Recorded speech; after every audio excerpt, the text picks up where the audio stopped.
Yemaya Sesu Asesu Yemaya Yemaya Olodo Olodo Yemaya.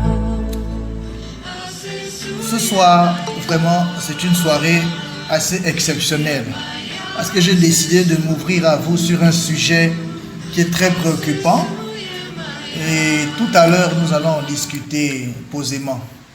Mais d'ores et déjà, nous allons d'abord prendre la température et les nouvelles de tout un chacun parce que vous savez qu'après un booster week, lorsqu'on revient, il faut bien qu'on puisse toujours s'enquérir de la situation de tout un chacun, c'est très important. Vous êtes d'accord, vous conviendrez avec moi. Voilà. Donc, à partir de cet instant, les habitués à cette réunion, je vous prie de bien vouloir intervenir, de bien vouloir nous donner de vos nouvelles. Ne soyez pas timides, vous êtes déjà habitués, mes chers frères. Nous sommes une grande famille, nous sommes la communauté EP. Donc, soyez sans gêne, ok? Voilà, n'ayez pas, je sais pas, honte de vous exprimer ou quelque chose dans ce sens-là, voilà. Il est très important que nous puissions souvent prendre comme ça la température, de souvent prendre de vos nouvelles après chaque semaine, après chaque retour. Voilà. Alors, le micro est au centre, comme vous le savez, vous appuyez seulement et vous intervenez directement, il n'y a pas de souci. Bonsoir coach. Bonsoir mon cher frère. Bonsoir à tous. Il t'écoute même s'il ne répond pas, ne t'inquiète pas. Déjà, je suis content d'être là aujourd'hui. C'est vrai que la semaine passée, pendant notre séance, ma connexion m'a lâché. Du coup, je n'ai pas compris à l'instant ce qui se passait parce que j'ai essayé de me reconnecter plus de 12 fois. Je me suis dit, mais qu'est-ce qui se passe là?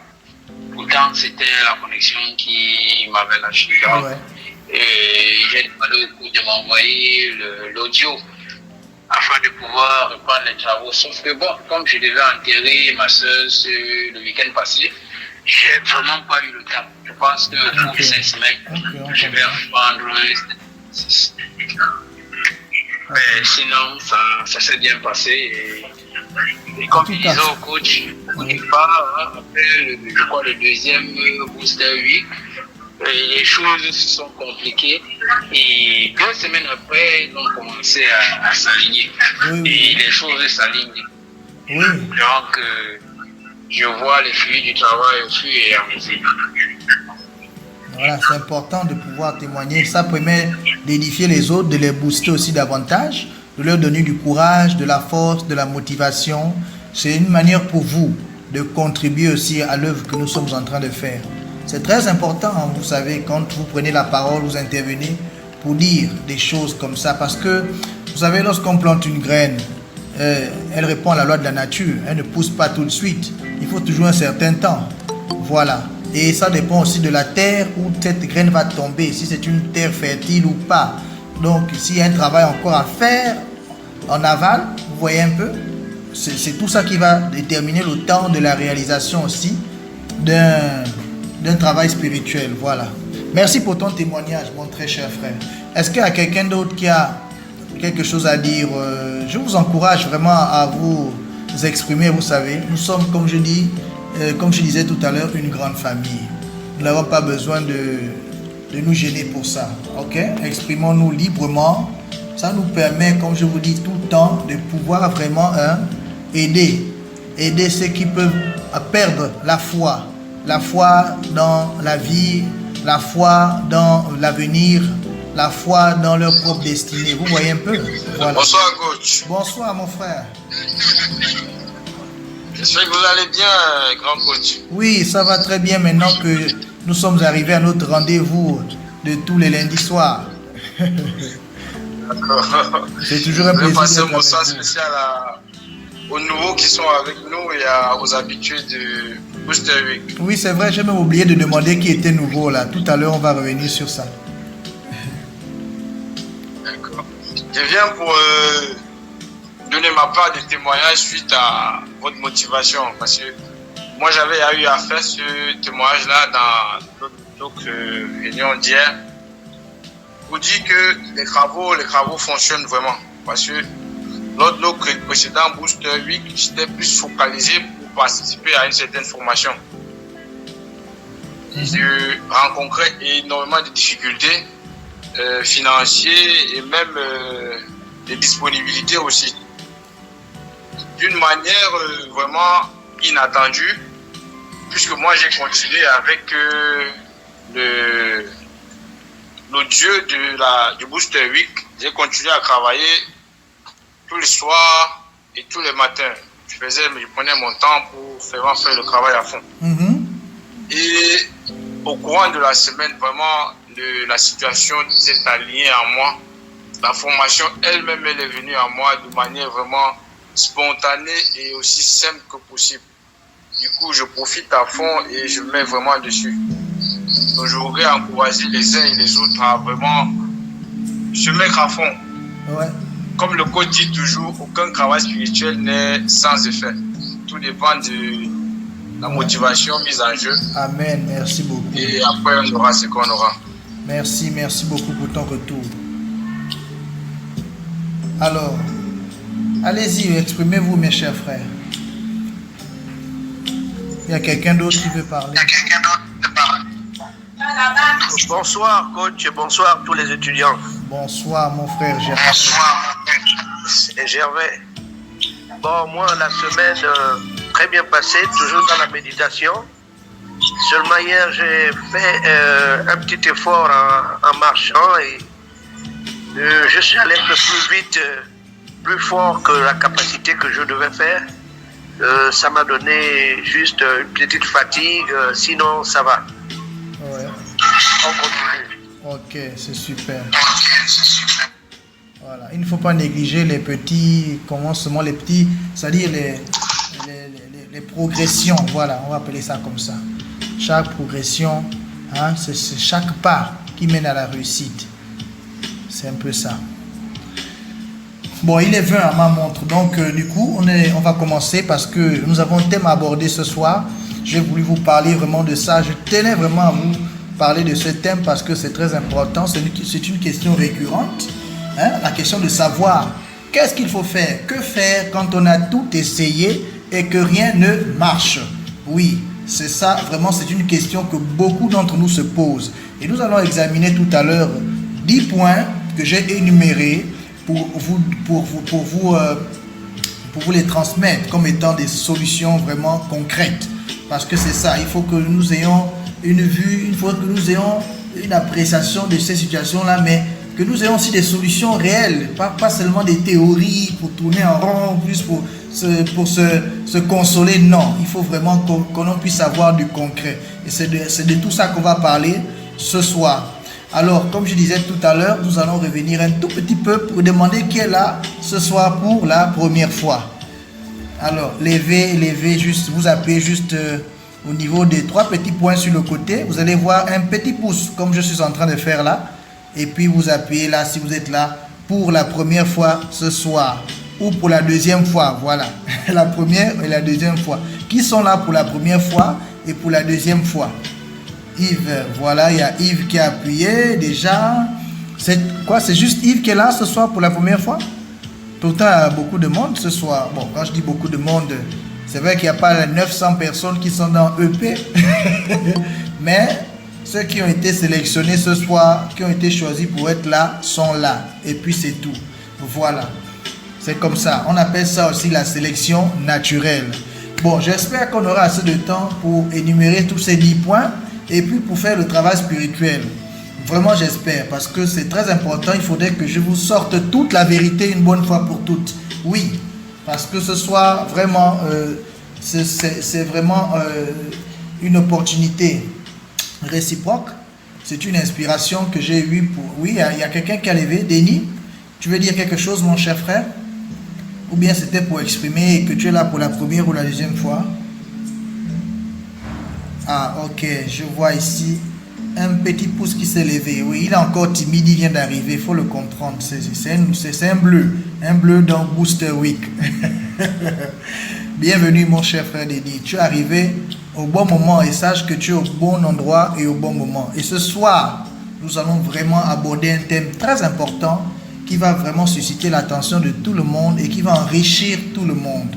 Bien, donc sans plus tarder, nous allons maintenant parler de notre thème. Alors, notre thème c'est que faire quand on a tout essayé et rien ne marche. C'est une question qui vous est souvent, n'est-ce pas, passée à l'esprit, qui vous est souvent arrivé de vous poser cette question parce que chacun de nous, autant que nous sommes, traversons parfois tellement de difficultés ou tellement de situations qu'on se pose 1001 questions, on ne sait plus où il faut donner de la tête. Voilà, c'est pourquoi j'ai créé c'est pourquoi plutôt autant que moi, j'ai pensé à ce thème pour pouvoir un peu discuter autour de ce thème qui est très important.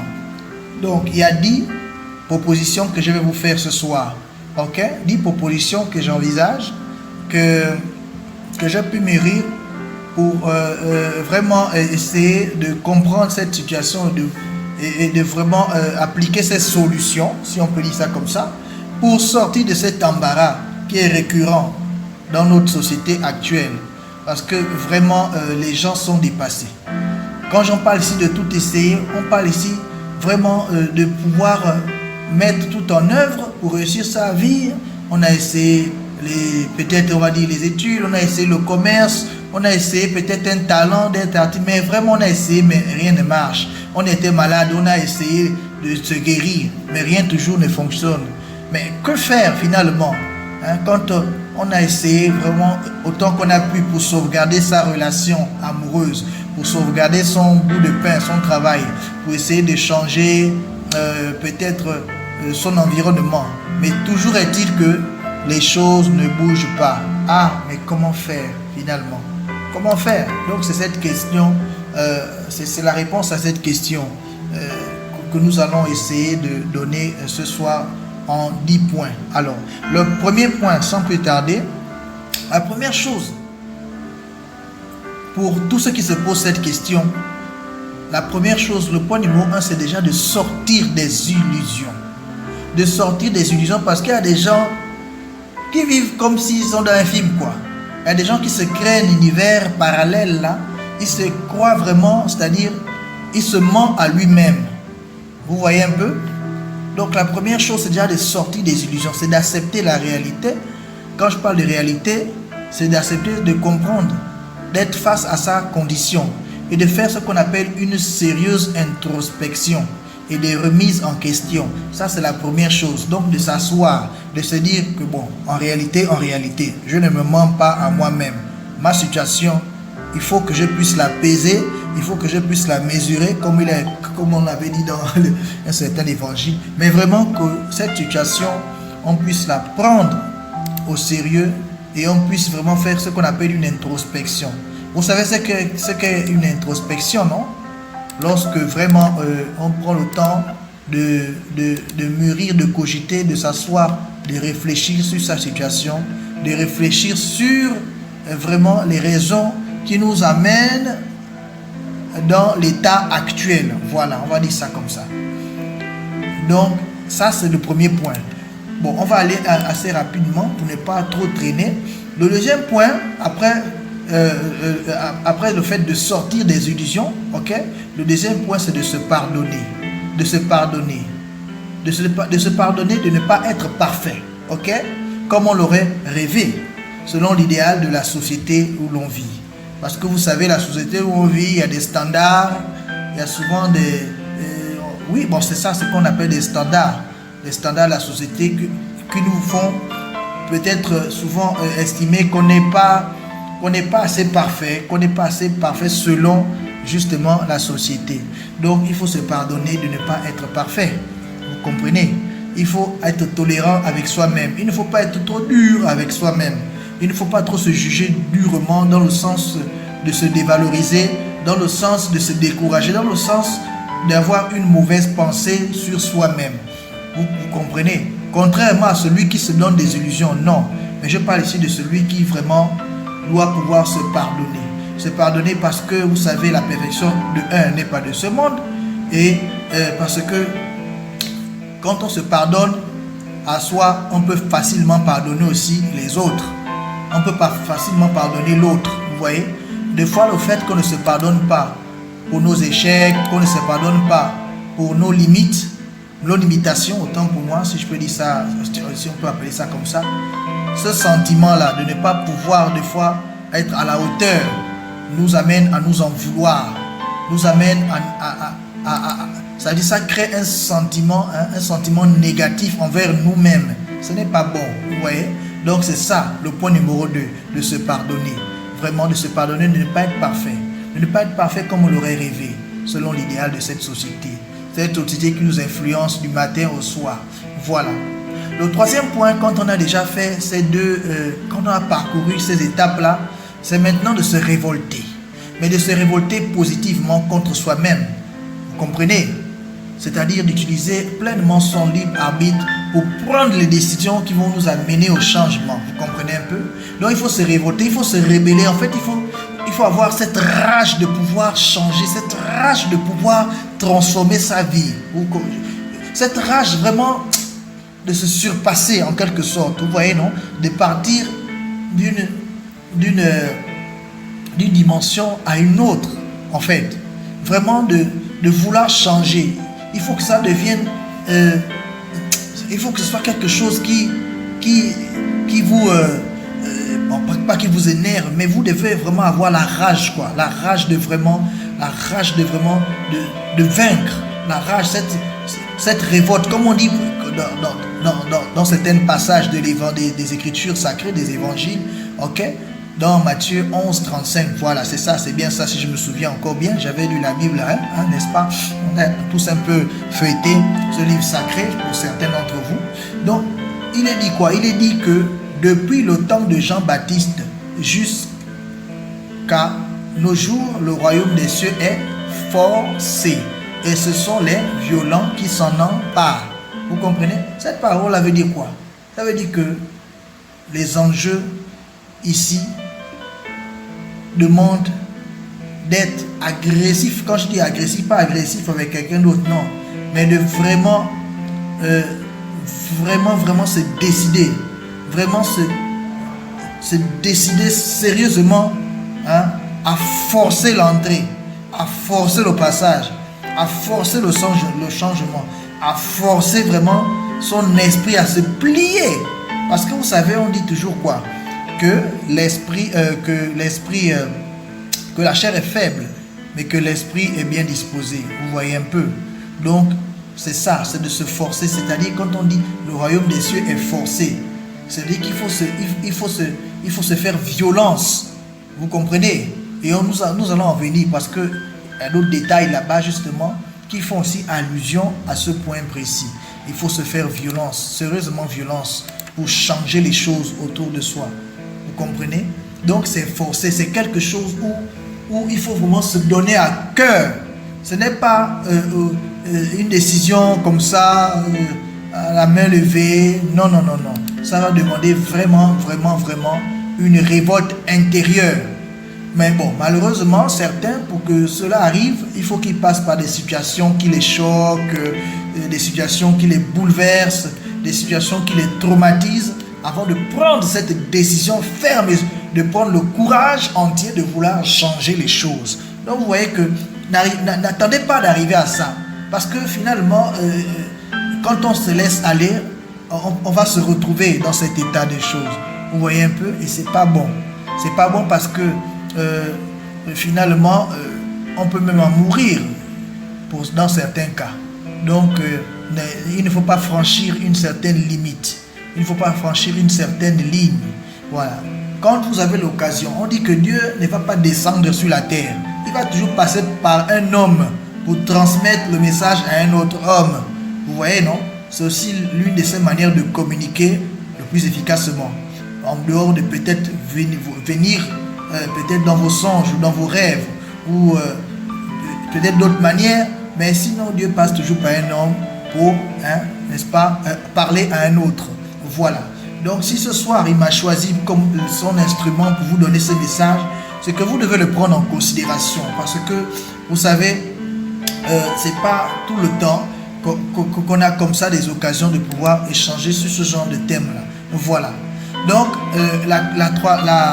nous sommes au 3e point. Et maintenant nous allons aller au 4e point.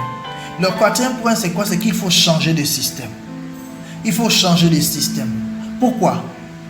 Vous avez sûrement déjà entendu dire que pour avoir ce qu'on n'a jamais eu, il faut parfois faire, sinon, c'est-à-dire il faut parfois faire ce qu'on n'a jamais osé faire. Vous comprenez, non? Il faut prendre des résolutions fermes pour les prochaines semaines. Parce que si vous voulez avoir ce que vous n'avez jamais vu, ce que vous n'avez jamais eu autant pour moi, alors il faut aussi faire ce que vous n'avez jamais fait. Oui, c'est comme ça. Parce que si vous reproduisez toujours les mêmes choses, vous aurez toujours les mêmes résultats. Ne vous attendez pas à avoir des résultats différents. Non, vous aurez toujours les mêmes résultats tant que vous poserez les mêmes actions. Donc, maintenant, vous devez prendre la résolution de changer peut-être de méthode, de changer de système, de changer la manière de pouvoir aborder les situations qui vous dépassent souvent là. Vous voyez un peu? De pouvoir aborder maintenant votre vie, quoi, en fait. Donc, il faut changer de système. Ça, c'est le 4e point. Changer de système. Changer de système. Parce que pour avoir ce qu'on n'a jamais eu, il faut parfois faire ce qu'on n'a jamais osé tout simplement faire. Voilà, c'est comme ça. Les mêmes actions n'engendrent que les mêmes causes. Et les mêmes causes produisent toujours les mêmes effets. Si vous comprenez cette loi-là, vous allez comprendre que vous allez changer. Et forcément aussi, le futur va changer. Parce que si vous ne changez pas, ce sera pareil. On va tourner en rond. On tourne en rond, on tourne en rond. On n'évolue pas. On n'avance pas. Voilà. C'est ça. Donc, il faut changer de système. Voilà. Maintenant, la 5e chose, aussi chose très importante pour la vie d'un homme, entre nous, mes chers frères, il faut revoir ses fréquentations. Il faut revoir ses fréquentations, son entourage, même ses relations amoureuses. Est-ce que vous comprenez un peu? Il faut revoir avec qui on marche. Il faut prendre le courage de couper les ponts avec certaines personnes qui ne vous font pas avancer. Et il y a des gens qui ne vous font pas avancer. Vous devez couper les ponts avec ces gens-là. Parce qu'ils ne vont pas vous faire progresser. Ils vont vous amener toujours dans des faux plans, si on peut dire ça comme ça. Entourez-vous des gens qui vous encouragent, des gens qui vous motivent, des gens qui vont vraiment vous amener à toujours à vous dépasser, des gens qui vont toujours vous faire progresser, vous donner des conseils positifs, qui vont vraiment vous soutenir dans vos projets et qui seront sincères avec vous. Pas des flatteurs. Si vous vous entourez des flatteurs, tant pis pour vous. Hein? Parce que tôt ou tard, la vérité va vous retomber dessus. Vous allez vous rendre compte que c'était pas ce qu'on vous avait dit. Donc, il faut revoir vos fréquentations. Il faut revoir absolument vos fréquentations. Si vous ne revoyez pas vos fréquentations, vous allez marcher avec des serpents autour de vous. Vous allez marcher avec des chaînes, avec des boulets. On appelle des boulets, des personnes comme ça qui ne nous font pas avancer. Ce sont des boulets. Ne traînez pas des boulets avec vous. Laissez-les, déposez-les en chemin. Ils doivent devenir juste des connaissances, mais pas des personnes avec lesquelles vous allez marcher de manière continuelle. Non, ces personnes-là, il faut les laisser évoluer à part entière. Parce que vous ne pouvez pas marcher avec tout le monde, c'est pas possible. Vous savez, la seule chose qu'on ne peut pas choisir, c'est sa famille. Mais les amis, les fréquentations, ça, on a le libre arbitre, on peut les choisir. Donc choisissez vraiment qui vous fréquentez, avec qui vous marchez, c'est très important. Si vous ne choisissez pas bien avec qui vous marchez, eh bien sachez que on dit, il y a un proverbe qui dit, dis-moi avec qui tu marches, je te dirai qui tu es. Je crois que c'est quelque chose comme ça, ça va dans ce sens-là. Voilà, ça va à peu près dans ce sens-là. Donc il faut revoir honnêtement vos relations. Revoyez les gens qui vous entourent. Revoyez même votre partenaire actuel. Peut-être qu'il est l'objet d'un blocage dans votre vie. Oui, parce qu'il y a des partenaires aussi qui bloquent les vies des autres. Voilà, il y a des partenaires amoureux. Je parle ici des relations homme-femme. Il y a des partenaires qui ne vous font pas progresser. Il faut savoir si ce partenaire-là convient vraiment à votre destinée ou bien si c'est vous qui forcez et peut-être c'est ça qui bloque même tout finalement. Vous comprenez un peu? Voilà. Donc ça c'est le 5e point. Un point très important parce que c'est dis-moi avec qui tu marches et je te dirai qui tu es. Vous comprenez un peu où je veux en venir? Voilà. Donc ça, c'est vraiment un point à souligner en rouge. Les fréquentations peuvent nous amener au succès comme à l'échec. Voilà. Parce que quand on marche avec des gens, c'est-à-dire qu'on partage aussi on va dire, le même aura que ces gens-là. Hein? Cette aura-là aussi nous colle à la peau finalement. Voilà.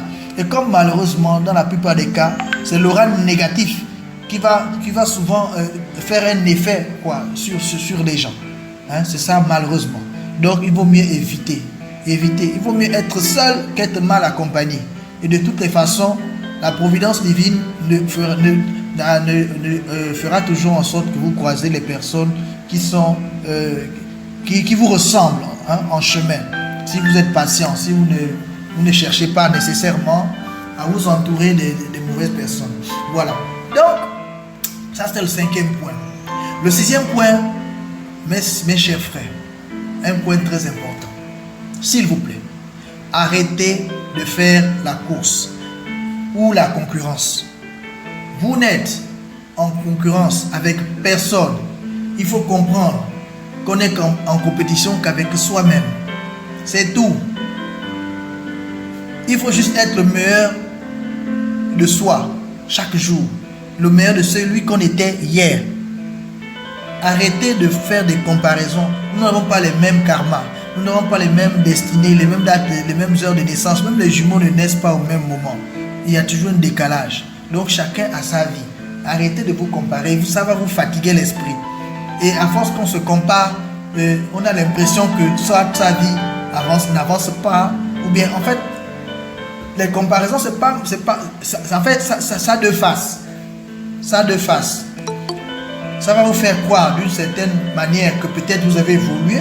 Ou bien ça va vous faire croire que non, vous êtes en retard parce que vous allez vouloir vous comparer, alors que c'est Dieu qui connaît quelle est l'heure, quel est le temps, hein, propice pour votre élévation. Donc si vous vous comparez, vous allez rentrer dans des complications. Donc il ne faut pas vous comparer. Il faut seulement vous examiner et essayer de voir, est-ce que je suis mieux qu'hier? Est-ce que j'ai changé positivement? C'est ça qui est plus important. Voilà. Ça c'est le 6e point. Alors on va avancer, hein, parce qu'il est déjà 20h40. Il nous reste donc, je dirais, 20 minutes. J'espère qu'on aura le temps vraiment de faire des exercices spirituels. Sauf si, de toute façon, nous en reviendrons. Bien. Donc, 7e, le point numéro 7, c'est de revoir dans quoi vous investissez le plus votre temps. Ok? Le temps, c'est de l'argent. Le temps, c'est important. Et j'ai toujours dit que donner votre temps à quelqu'un, c'est lui donner une partie de votre vie qui ne reviendra jamais. Parce que le temps est trop précieux et trop important. Donc il faut revoir vraiment dans quoi vous investissez le plus votre temps. Et comme je l'ai toujours dit, si vous voulez investir votre temps, faites-le où il y a de la valeur. Faites-le où il y a de la valeur. En dehors des temps de relaxation, de distraction, des temps où on peut être... des temps de qualité, qu'on peut peut-être, pourquoi pas, aller se distraire. Ça, c'est pas interdit. Mais, s'il vous plaît, essayez d'investir votre temps où vraiment il y a de la valeur. Parce que, parfois, vous investissez trop votre temps dans les séries TV, dans les réseaux sociaux, dans les groupes WhatsApp. Vous voyez même d'ailleurs à EP, vous voyez qu'on parle beaucoup. Non, il y a des groupes WhatsApp où on parle le midi au soir. Quand tu pars, tu reviens, tu fais une petite sieste. Quand tu reviens, tu trouves c'est déjà 1200 messages. Tu dis, ah. Et là, quand c'est des groupes comme ça, on survole parce qu'on se dit, oh là là, mais il s'agit. Vous voyez un peu. Voilà.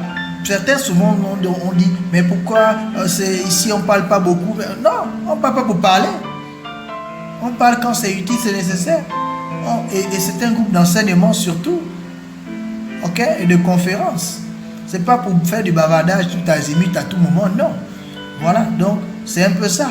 C'est mieux que nous allons dans ces rythmes. Avant, on avait 2 conférences par jour. Mais à un moment donné, ça devenait pesant. Parce que apparemment, c'était difficile pour certains de suivre. Parce que déjà, il y avait les fichiers audio uniques. Après, j'ai voulu même créer un système d'évaluation tous les vendredis. Mais j'ai vu que ça ne tenait pas. Donc, on a dû réduire un peu la vitesse. Donc il y a certains conférenciers qui étaient arrivés aussi au terme de leur, au terme de leur mission, si on va dire ça comme ça, mais au terme de tout ce qu'ils avaient, ils auraient pu nous apporter comme thème à développer. Donc voilà, ça nous a permis de réduire la vitesse. Parce qu'on allait, c'était un TGV là, EP.